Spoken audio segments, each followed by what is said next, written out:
Hi, I'm Jen Best from Beaker Button, and I'm going to do a very quick demonstration on the easiest way to work with double pointed needles. So I'm working this needle in rib, 1 by 1 rib. So I'm making sure before I start that the 2 needles that are in the way, if that makes sense, are actually in front of the needle that I'm going to work onto. So I'm going to push the right needle that's pointing towards me down out of the way with my spare needle.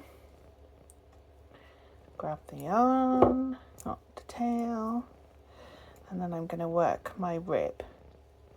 So my hands are working at the back, and because I've got the 2 needles that are not being used, that are closest to me on the inside or at the front of the work,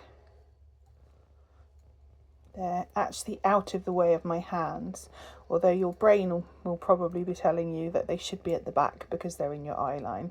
Just ignore your brain. So you get to the end of the line. I'm going to move that yarn to the back because I know my next stitch is the knit. So I'm taking the needle that's got no stitches left on it in my right hand. I'm turning my work clockwise, so I've gone from here round to here.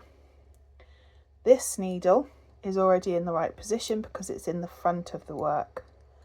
And I'm going to just flip the other needle round so it sits in the front of the work. Push it down with my spare needle, put the needle into knit and carry on. And you're only working with those 2 needles, so you just let them dangle. So again, they look like they're in the way, but your hands are working at the back. Your fingers are here and here. So if these needles are here, then they're out of the way of your working fingers. So I'll show you that again. So I get to the end of my rib. I'm going to put the yarn at the back, take my empty needle in my right hand, turn my work clockwise. This needle is in front already. This needle is sitting behind, so I'm going to move it round into the front, and then I'm going to push it out of the way with my spare needle and just carry on working. Once you get the hang of that rounding, pulling it round and then just moving those needles into the front or in between the 2 needles that you're actually using, you'll find you can just sit and flow with this a bit more. This is what I do when I'm sitting in the passenger seat of a car or a bus or something, because I can do it without actually looking. So one more time, yarn to the back, spare needle moves over, clockwise turn, and here you can see both of those needles have ended up behind, so I'm just going to pop that one in the front and I'm going to pop this one in the front, push it out of the way, and off you go.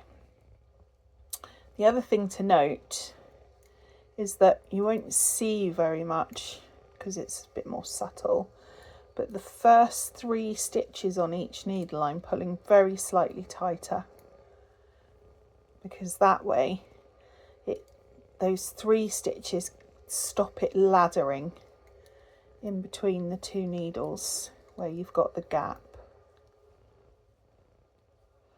So here I won't have so much of a gap because I've pulled them tight. These 3 will next be pulled tight, and this will close up this gap.